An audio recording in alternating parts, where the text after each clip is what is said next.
Okay, game week 14 is done. I had a good week. Yeah, really good week this week. It was just good after I had such a terrible week last week. Scored 66 points versus the average of 49. Overall rank is around 162k.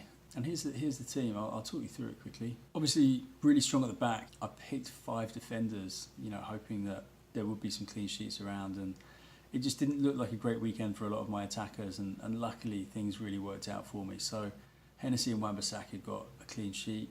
I read that fixture pretty well. I did think that Palace would get that win against Burnley.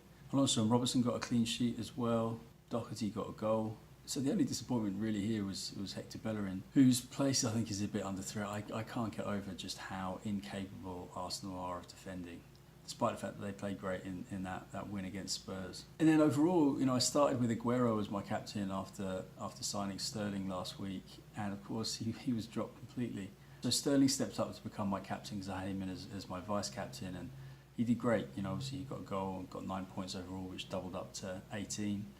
Bernardo Silva did great, got another goal and some bonus points. Martial was dropped by United, which was frustrating, and then came on as a late sub. I was really hoping he wouldn't make an appearance at all because I knew that I had Callum Wilson, who'd scored earlier in the day, to come off the bench potentially.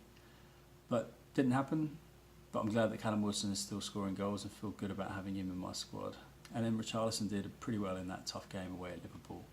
I'd hoped that he would be on the bench and stay there, but it wasn't to be. A bit unlucky not to get a clean sheet too, wasn't he? And then Marko Arnautovic got a great assist with that header for Chicharito's second goal. Alright, let's take a look at the 553 league right now. First things first, if you'd like to join the league, please use the code that's in the description below this video. You're more than welcome to join, the more the merrier. Okay, so let's take a look at the league. This week's top point scorer is Fergus. Congratulations, Ferg. Let's take a quick look at his team and see how he did this week and how he got all those points. I think interestingly, Torreira did well for him, got 9 points. A clean sheet and 3 bonus points. It looks like a really good signing. He's been picking up a lot of FPL points recently. It seems to attract bonus points really well, so I'm going to be taking a good look at him. Maybe got a little bit lucky with that Van Dijk assist, but that was on top of a clean sheet and some bonus points there as well, so did well. Got the Doherty goal, captain Sterling, but then had another 10 points from Felipe Anderson, which is great, plus the goals from Lacazette and Wilson. Not bad at all. It's a pretty solid return this week and a great team to have moving forward. So well done, Ferg. Let's also take a quick look at the top of the league where things got really tight. So Mario and K Mendy are both level at the top on 856 points. And then Rahul is just 2 points behind them. So it's all very close. I'm not doing too bad. I made some ground up on the top guys this week. I'm only 23 points off the lead now. I'm hopeful I might be able to catch them before the end of the season. Okay, I'm just going to get into some of the games from game week 14 just to talk through a few of the things you can learn from them that aren't immediately obvious. Cardiff 2, Wolves 1. There's not a lot to say here really, other than it is worrying, I guess, if you hold a lot of Wolves players, just how bad their form is right now. They shouldn't be losing away at Cardiff. I still feel good about Doherty because of his attacking potential, but it would be nice to see Wolves keeping clean sheets again. Cardiff, they're probably a sort of side which you might need to think about getting some of their players. They have shown a little bit of form recently, although there still isn't any kind of standout player for me that I would want to pin my hopes on from an FPL perspective.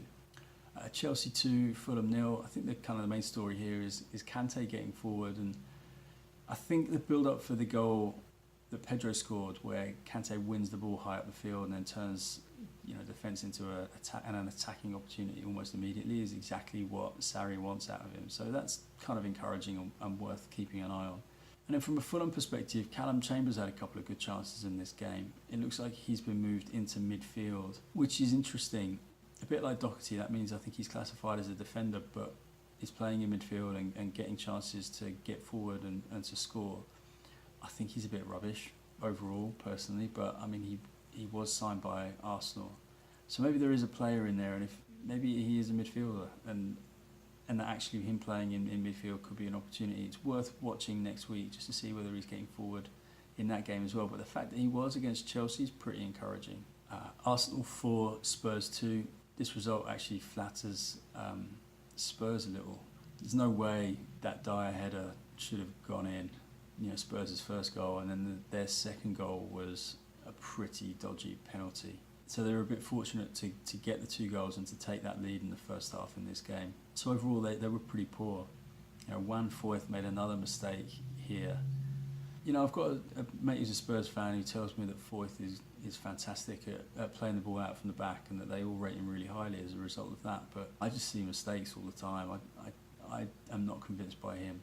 So I'm definitely going to avoid picking any Spurs defenders while he's still in that team, because I just think that they've got a mistake in them every week, And then lastly, I was not surprised that Torreira scored. He is fantastic.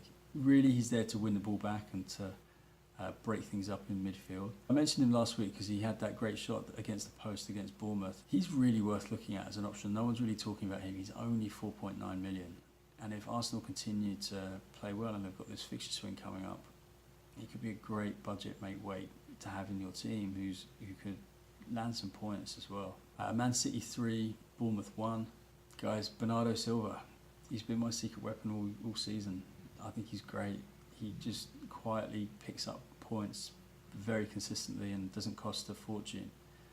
I think he's fantastic.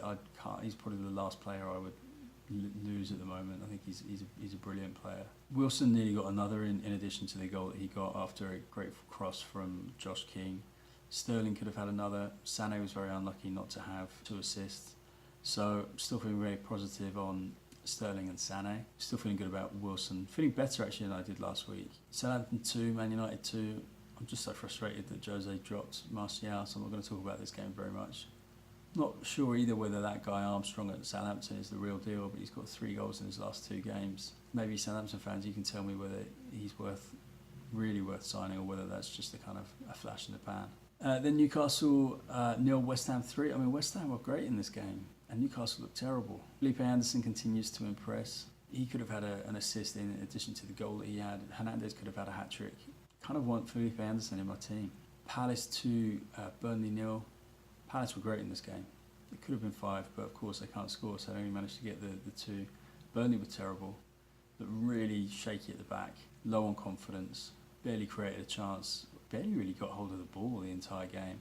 So I'm a bit worried for them. I do think Dyche can turn it around, but they are not good at the moment. So I'd be picking attacking players who are up against Burnley and trying to double up and triple up as much as possible over the next few weeks. A little bit surprising that Wan-Bissaka didn't get any bonus points in this game. He usually does. He's usually a magnet for that because he makes so many tackles and clearances. But he just got overshadowed in this game, I think, by a couple of other Palace defenders. Then there's Huddersfield 1, Brighton 2. I guess Huddersfield are reverting to form a little bit here. I don't really have much to add in this game. Maybe Brighton are starting to show a little bit of form. We'll find out on Tuesday when they play Palace, I guess. Andoni is a player that I hadn't seen play before, looked bright. Obviously got a goal. Going to reserve judgment on him for a bit, I think. And then looking forward to game week 15.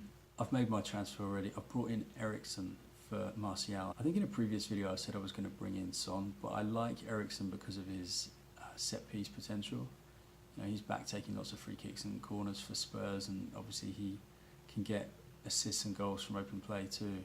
And I think there's going to be a reaction from Spurs after that Arsenal game. I don't think they're a bad team, but they did play very badly in that game. I think it was maybe one big game too many last week, because obviously they had to play Chelsea and Inter Milan and Arsenal basically in the space of 7 days, and it was a bit much. There may be a little bit of rotation in time for the midweek games this week, but I think Spurs will come out strong, and they've got Southampton at home. They should be able to wipe the floor with them. So that's it. That's how I line up. Please let me know what you think. Don't forget the games are on Tuesday and Wednesday this week. Don't get caught out by that.